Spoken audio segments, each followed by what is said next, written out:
Hello students, कैसे हैं आप सभी। Welcome back to my channel Sonu maths world. आज हम कुछ इम्पोर्टेंट और थोड़ा हाई लेवल क्वेश्चन करेंगे। बेसिक क्वेश्चन हमने पिछली क्लास में कर लिए हैं। तो यहाँ इस चैनल के माध्यम से हम मैथ को एकदम आसान तरीके से पढ़ने वाले हैं। तो आइए इस क्वेश्चन को देख लेते हैं। और ये आज हमारे सभी क्वेश्चन इस टॉपिक खत्म हो जाएंगे और अगले दिन से हम लोग नया टॉपिक शुरू करेंगे। तो आइए देखते हैं। तो हमारा क्वेश्चन है कि सिद्ध कीजिए कि अंडर रूट 2 एक अपरिमेय संख्या है। ये एनसीईआरटी 2019, 2022, 2024 में आया हुआ क्वेश्चन है। तो आइए करते हैं। तो इसका सॉल्यूशन लिखेंगे। तो सर्वप्रथम हमारा कार्य क्या है, इसकी हम जैसे अपरिमेय संख्या सिद्ध करने के लिए बोला गया तो हम इसके विपरीत मान लेते हैं। तो मानेंगे हम लोग, माना अंडर रूट 2 एक परिमेय संख्या है। हम इसके विपरीत इसको एज्यूम कर देते हैं परिमेय संख्या है। तो अगर यदि ये अंडर रूट 2 एक परिमेय संख्या है तो फिर हम तो हम लोग इसको under root 2 equal to p बटे क्यू के रूप में देख सकते हैं, जहां हमारा पी कामा क्यू सहअभाज्य संख्या सहअभाज्य सहअभाज्य और क्यू आपका 0 के बराबर नहीं है। ये सहअभाज्य संख्या है, हमने आपको पिछली क्लास में बताया हुआ, तो आप वहां जाकर देख सकते हैं। अब हम लोग क्या करते हैं, इसमें दोनों पक्षों में वर्ग कर देंगे। तो वर्ग करने से आ जाएगा इस तरीके से, स्क्वायरिंग बोथ साइड बोलते हैं इसको, बहुत तो यहाँ से स्क्वायर से इसका रूट हट जाएगा तो आ जाएगा 2 equal to 5 square and 2 square. Q divide से मल्टीप्लाई में आ जाएगा 2 q square equal to 3 square. अब हम लोग यहाँ देख पा रहे हैं कि जो पी स्क्वायर है इसका एक गुणनखंड 2 है। यहाँ पर पी स्क्वायर है, इसका एक गुणनखंड 2 है, क्योंकि यहाँ इसके मल्टीप्लाई में है। तो यहाँ से हम लोग लिख सकते हैं पी स्क्वायर का एक गुणनखंड हो गया फैक्टर, पी स्क्वायर के गुणनखंड 2 है। तो अगर ये पी स्क्वायर का एक गुणनखंड 2 होगा तो फिर पी का भी, तो पी का भी गुणनखंड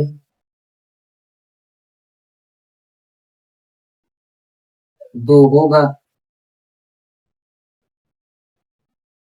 अब इधर हम लोग लिखते हैं। अब हम लोग क्या करते हैं कि हम लोग p इक्वल टू, यहाँ पर k आपका क्या है, p इक्वल टू पूर्णांक,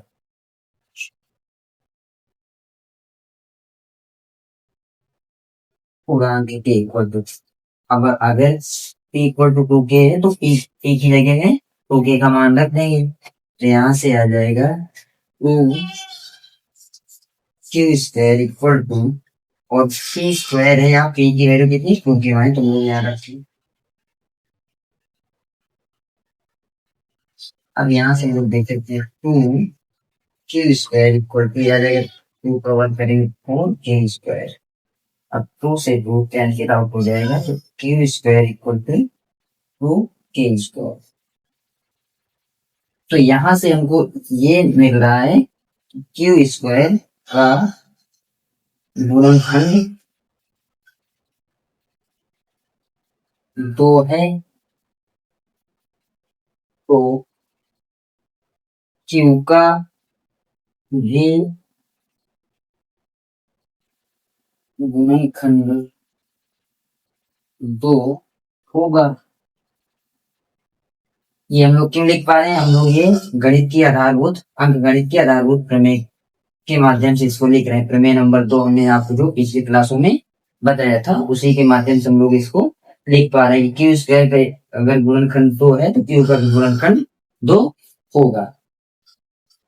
तो आइए अब हम देख पा रहे हैं कि पी स्क्वायर का एक गुण पी का एक गुणनखंड 2 है और क्यू का भी एक गुणनखंड 2 है और हमने यहाँ पर माना हुआ है पी कामा क्यू सहभाज्य। सहभाज्य संख्या वो संख्याएं होती हैं जिनमें कोई कॉमन या उभयनिष्ठ गुणनखंड नहीं होता, जिनमें कोई कॉमन फैक्टर नहीं होगा या उभयनिष्ठ गुणनखंड नहीं होगा। हम लोग पी क्यू हमने एज्यूम किया हुआ है। तो यहाँ पर हम देख पा रहे हैं कि पी का एक गुणनखंड 2 है और क्यू का भी एक गुणनखंड 2 है। तो यहाँ पर तो हमको क्या कहते हैं, दो एक कॉमन गुणनखंड मिल गया जो कि हमारी कल्पना के विरुद्ध है। हमने माना तो था कि सहभाज्य संख्या है, यहाँ पर इनके कॉमन फैक्टर हो गए, दो कॉमन मिल गए, दो मिल रहा कॉमन फैक्टर, इसलिए यहाँ पर क्या हो जाएगा, हमारी कल्पना के विरुद्ध ये कार्य हो रहा। तो देखिए देखेंगे यहाँ पी कामा क्यू के क्यू का उभयनिष्ठ गुणनखंड गुणनखंड 2 है, अतः यहाँ विरोधाभास होगा। अतः हमारी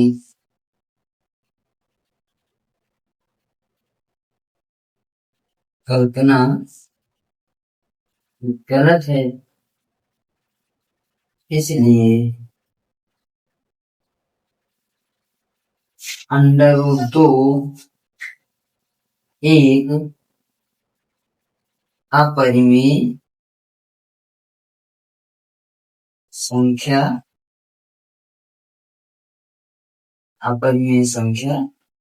होगी है, इसलिए हम लोग यहाँ पर हमारी कल्पना गलत हो जाएगी। अतः जो अंडर रूट 2 होगा वो क्या हो जाएगा, हमारी एक अपरिमेय संख्या है। तो आई होप आप लोगों को ये समझ में आया होगा कि हम लोग कैसे किसी अंडर रूट 2 को अपरिमेय संख्या प्रूव करते हैं। ये आपका बहुत ही इंपॉर्टेंट क्वेश्चन है, ये 2019, 2022, 2024 में आया हुआ क्वेश्चन है। और इसी तरीके से हम लोग इसी वे में से हम लोग अंडर रूट 3 को प्रूव कर सकते हैं अपरिमेय संख्या, अंडर रूट 5 को प्रूव कर सकते हैं, अंडर रूट 7 को प्रूव कर सकते हैं, अंडर रूट 11 को। तो इस तरीके से हम लोग इन सभी अपरिमेय संख्याओं को हम लोग अपरिमेय प्रूव कर सकते हैं, सेम मेथड लगा के। सेम इसी वे में हम लोग under root 3, under root 5, under root 7, under root 11, under root 13 आगे भी इस तरीके से हम लोग इन संख्याओं को अपरिमेय प्रूव कर सकते हैं। तो आई होप स्टूडेंट्स आपको समझ में आया होगा। चलिए हम कुछ क्वेश्चन लिख के लाए हुए हैं तो उनको भी कर लेते हैं और आज ही हमारी अंतिम क्लास होगी क्वेश्चन की। कर देते हैं।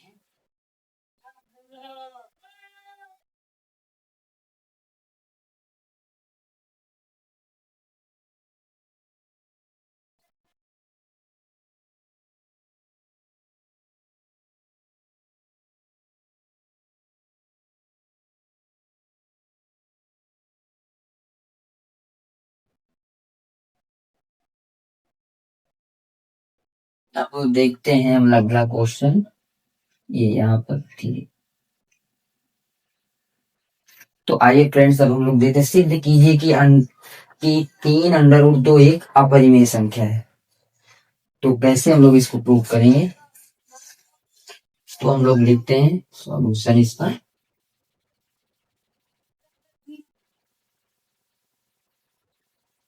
सॉल्यूशन में हम लोग क्या करते हैं इसका कि हम लोग इसको भी सेम मान लेते हैं, माना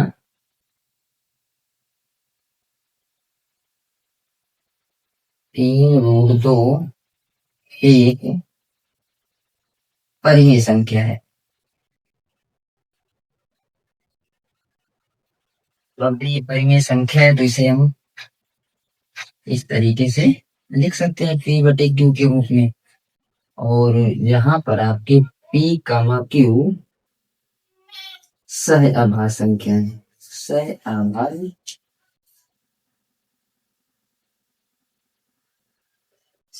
आभाज्य है और क्यू बराबर नहीं है आपका 0 के।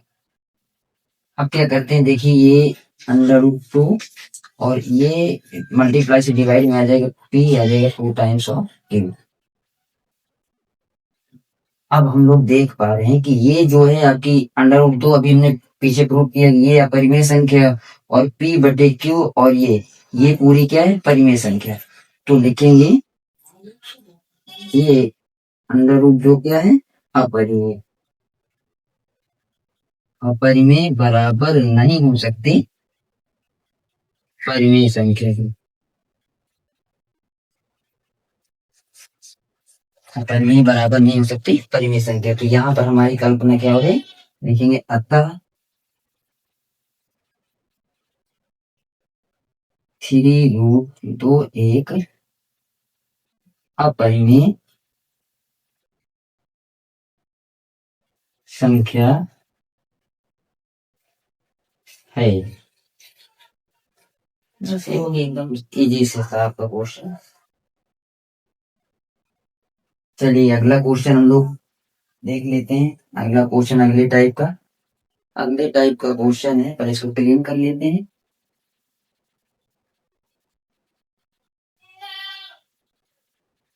ये सभी बोर्ड परीक्षा में आए हुए क्वेश्चन हैं, तो आप इनको बहुत अच्छी तरीके से समझ लीजिएगा। ये आपका एक क्वेश्चन है, यहाँ पर हम लिखते हैं सिद्ध कीजिए कि 2 + √3 एक अपरिमेय संख्या है। अपरिमेय संख्या है और ये आपका क्वेश्चन आया हुआ है NCERT 2022। इसके फॉर्म तो फिर हम लोग फिर इसे अपोजिट मान लेते हैं, माना 2 + √3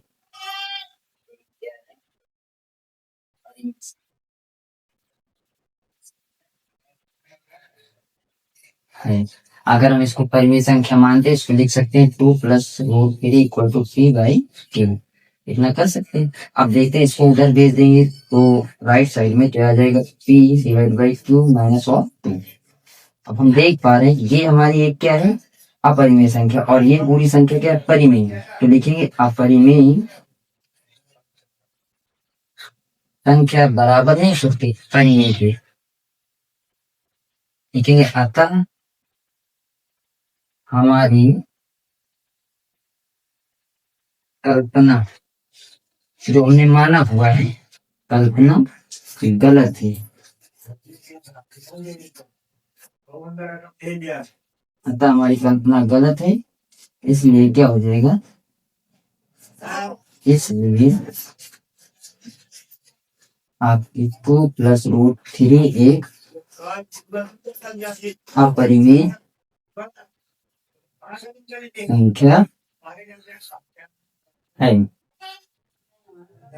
इस तरीके से हम लोग इस क्वेश्चन को बहुत ही आसान तरीके से सॉल्व कर पाएंगे। छोटे छोटे क्वेश्चन है और ये बहुत ही इंपॉर्टेंट है, आपके बोर्ड परीक्षा में आते ही हैं इस तरह के क्वेश्चन।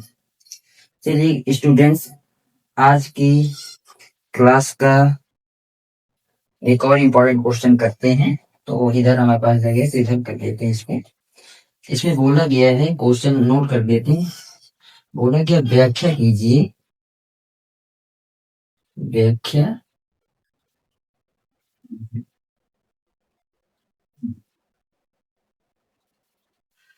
कीजिए कि 7 है, 7 × 11 × 13 + 13 और 7 × 6 × 5 × 4 × 3 × 1 + 5 एक भाज्य संख्या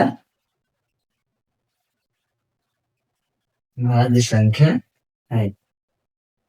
तो कैसे करेंगे इसको फ्रेंड्स, तो हम लोग देखते हैं यहाँ तो इसका सॉल्यूशन लिखते हैं, हल लिखते हैं, सॉल्व करते हैं इसको। सॉल्व में क्या करेंगे, यहाँ से देख पा रहे हैं हम लोग कि यहाँ से 13 को हम कॉमन नहीं निकाल लेते हैं। जब 13 निकालेंगे कितना बचेगा, 7 इंटू 1 इंटू यहाँ पर 1 बच जाएगा, तो 13।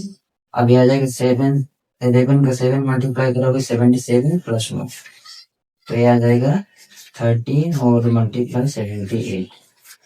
अब इसका मल्टीप्लाई कर देते हैं, मल्टीप्लाई क्या करते हैं हम लोग देख लेते हैं, तो ये आ जाएगा 13 इंटू, और इधर क्या करते हैं हम लोग 78 की इधर फैक्टर करके यहाँ पर रख लेते हैं। 78 4 से आएगा, 2 3 जा 6, 2 9 जा 18, तो आ जाएगा 13 इंटू 3 इंटू 2। अब हम लोग बाई डेफिनेशन ये कह सकते हैं, बाई डेफिनेशन ये हम क्या कह सकते हैं हम लोग कि भाई आपसे पूछेगा कि भाज्य संख्या है, व्याख्या कीजिए। तो देख रहे हैं हम लोग यहाँ पर 13 इस संख्या का गुणनखंड हो गया, 3 हो गया, 2 हो गया, और भाज्य संख्या की डेफिनेशन क्या होती है कि वे संख्या जिनके गुणनखंड 2 से अधिक हो। तो यहाँ पर हम लोग देख रहे हैं कि 2 से अधिक है, 3 गुणनखंड, इसलिए क्या हो जाएगी, भाज्य संख्या हो जाएगी। और इधर साफ कर लेते हैं, और इसी के आगे क्वेश्चन दिया गया उसी में, तो इधर देखते हैं हम लोग। अब देख पा रहे हैं, हम इसको प्रूव करते हैं ये वाली संख्या को, क्या जाएगा 7 इंटू 6 इंटू 5 इंटू 4, यहाँ पे दिख रहा होगा 4 इंटू 3 इंटू 1 और प्लस 5। अब इस ये वाली तो प्रूव हो गई कि ये भाज्य संख्या है ऊपर वाली, ये वाली को इसको भी प्रूव करना नीचे वाली। तो हम लोग देख पा रहे हैं यहाँ से 5 कॉमन लेंगे, 7 into 6 into 4 into 3 into 1 plus 1। अब देखते हैं, इसका मल्टीप्लाई करा दीजिए पूरे में, तो मल्टीप्लाई करने से क्या आ जाएगा, यहाँ पर क्या आ जाएगा 42, 7 6 जा 42 और 12 आ जाएगा और प्लस 1 और 5, बनेंगे 12 का, तो 24 आ जाएगा, तो 4 आ जाएगा, 2 का 50। अब ये यहाँ से प्लस 1 कर दीजिए, तो आ जाएगा 5 इंटू 5 5। अब यहाँ पर देख रहे हैं हम लोग 5 के फैक्टर, 500 इसके फैक्टर कर लेते हैं इतनी ये वाली संख्या की, तो 5 से कटेगा 5 1 5, और ये क्या है अभाज्य संख्या, तो इसी से कटेगी, तो इसमें आ जाएंगे 5 इंटू 1 इंटू सॉरी 1, क्योंकि इसके फैक्टर है ना ये दोनों। अब देख पा रहे हैं हम लोग कि इसके 2 से अधिक गुणन, ये जो संख्या वो स्वयं उसका फैक्टर 1 उसका, और ये भी है अलग से फैक्टर, तो इसलिए हम लोग देख पा रहे हैं यहाँ कि इस संख्या के 2 से अधिक फैक्टर आ रहे हैं, गुणन 2 से अधिक गुणनखंड आ रहे हैं, इसके लिए क्या संख्या हो जाएगी आपकी, परिमेय संख्या, और सॉरी भाज्य संख्या हो जाएगी। इसके लिए क्या हो जाएगी, भाज्य संख्या। तो हमको ये प्रूव करना था क्वेश्चन की, बताइए ये वाली संख्या और ये वाली संख्या दोनों भाज्य हैं, तो व्याख्या कीजिए क्यों हो। तो हम लोग यहाँ देख पा रहे हैं ये वाली संख्या के 2 से अधिक गुणनखंड, तो ये भाज्य हो जाएगी, ये वाली संख्या के भी 2 से अधिक गुणनखंड, इसलिए ये भी संख्या क्या हो जाएगी, भाज्य संख्या हो जाएगी। इस तरीके से हम लोग ये क्वेश्चन को सॉल्व कर पाएंगे। चलिए आज की क्लास का हम लोग एक बेहद इंपॉर्टेंट क्वेश्चन और करने वाले हैं। जांच कीजिए क्या किसी संख्या प्राकृतिक, इसको नोट कर देते हैं, नहीं तो फिर समझ में नहीं आएगा। गेन करके वो नोट करते हैं, गेन कर देते हैं वो, इससे क्वेश्चन है, क्वेश्चन बोला गया जांच कीजिए, जांच कीजिए कि क्या किसी प्राकृतिक संख्या n के लिए 6 की पावर n अंक 0 पर समाप्त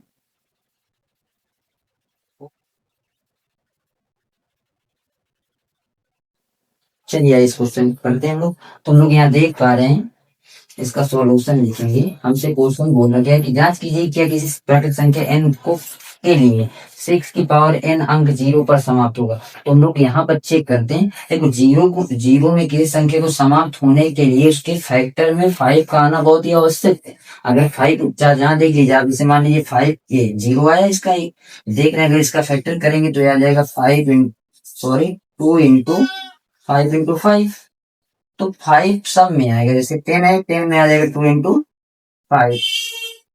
और जैसे हम लोग 100 में 0 आता तो आ जाएगा 2 इंटू 2, 5 इंटू 5। तो हम लोग देख पा रहे हैं कि जीरो सब में कंपल्सरी 100% ही जीरो एक फैक्टर होना चाहिए अगर किसी संख्या को जीरो में समाप्त होना है। तो फिर यहाँ पर हम लोग करते देख पा रहे हैं हम लोग 6n, इसके हम लोग अगर फैक्टर लिखें तो आ जाएगा 2 इंटू 3 होल पावर n। अब यहाँ पर हम देख पा रहे हैं कि इसके 6n के फैक्टर में कोई भी ऐसी संख्या मतलब 5 नहीं है, 5 फैक्टर इसका नहीं है। अगर 5 फैक्टर नहीं है तो फिर यहाँ पर जीरो समाप्त होने का कोई चांस ही नहीं, क्योंकि जीरो से 5 अगर फैक्टर में आएगा तो ही वह संख्या जीरो समाप्त हो सकती है। तो इसके लिए हम लोग क्या लिखेंगे, लिखेंगे 6n के गुणन 5 नहीं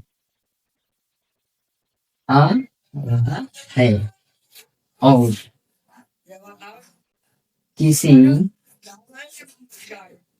संख्या को जीरो पर समाप्त होने के लिए उसका एक गुणनखंड 5 होना आवश्यक है। देखिए अतः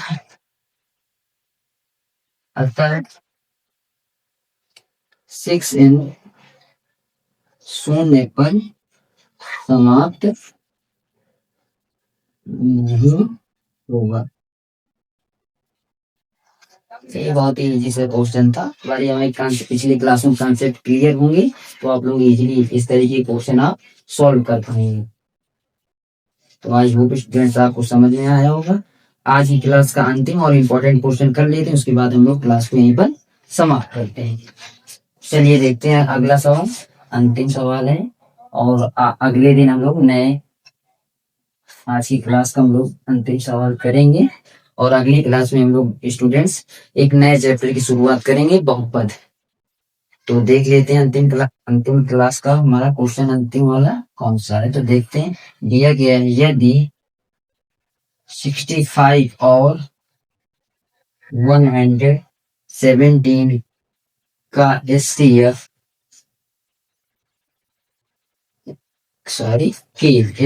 को हम लोग 65m माइनस 117 के रूप में व्यक्त कर सकते हैं तो m का मान ज्ञात कीजिए। तो देखते हैं क्वेश्चन बोला गया फ्रेंड की, यदि 65 और 117 को के एचसीएफ को हम 6m माइनस 117 के रूप में व्यक्त कर सकते हैं तो m का मान हमको फाइंड आउट करना है। तो कैसे निकालें हम लोग, तो हम लोग क्या करते हैं, सबसे पहले 65 और 117 का एचसीएफ निकाल लेते हैं। तो एचसीएफ निकालने के लिए इनका फैक्टर करना पड़ेगा। तो फैक्टर कर दिए 5 से, 5 1 5, 5 3 15, ये आ जाएगा 13। और इसको कर दे 3 से, 3 3 9 और ये आ जाएगा 9, 27 बचेगा, 3 1 3 तो 13। तो हम लोग 65 के फैक्टर लिखते हैं तो 5 इंटू 13 और 117 के लिखते हैं तो 3 का स्क्वायर इंटू 13। अब हम लोग अगर एचसीएफ निकालते हैं तो एचसीएफ देखते हैं हम लोग, हमको एचसीएफ पता है कि जो कॉमन हो तो उसकी सबसे छोटी पावर लेते हैं, तो यहाँ पर कॉमन क्या आ जाएगा 13। इस तरीके से हमारा 13 क्या है एचसीएफ हो जाएगा। अब हमको क्वेश्चन में बोला गया कि इन दोनों के एचसीएफ को हम लोग इस रूप में लिख सकते हैं, तो लिखेंगे प्रश्नानुसार। प्रश्नानुसार हम लोग फिर ये वाला जो एचसीएफ इसके बराबर होगा अगर इस रूप में लिख सकते हैं, देखते हैं 13 इक्वल टू 65m माइनस 170। इसको इधर ले आएंगे तो 13 ये प्लस का हो जाएगा, साइन चेंज हो जाएगा 65m। अब इसको ऐड करिए 7 और 7 में 3 ऐड करेंगे 0 आ जाएगा, मतलब 10 आएगा, 10 का 0 आएगा, 1 कैरी बचेगा, 1 1 2 3 और ये आ जाएगा और 65m। ये आ जाएगा 130 इक्वल टू 65m। इसको डिवाइड करते हैं तो शायद 2 टाइम्स में कैंसिल आउट हो जाएगा, तो आ जाएगा तो इक्वल टू। इस तरीके से हम लोग m का मान निकाल पाए। तो थैंक यू बच्चों, आज की हमारी इस क्लास में हमने कुछ बहुत सारे इंपॉर्टेंट और कुछ अच्छे क्वेश्चन किए। आई होप कि आप लोगों को सीखने को मिला होगा हमारी इस क्लास से। मिलते हैं अगली क्लास में नेक्स्ट चैप्टर के साथ, एक बेहद खास चैप्टर जो आपके बोर्ड परीक्षा के लिए बहुत ही इंपॉर्टेंट होगा। अगर आप लोगों को कोई डाउट हो तो आप कमेंट बॉक्स में जरूर पूछ सकते हैं।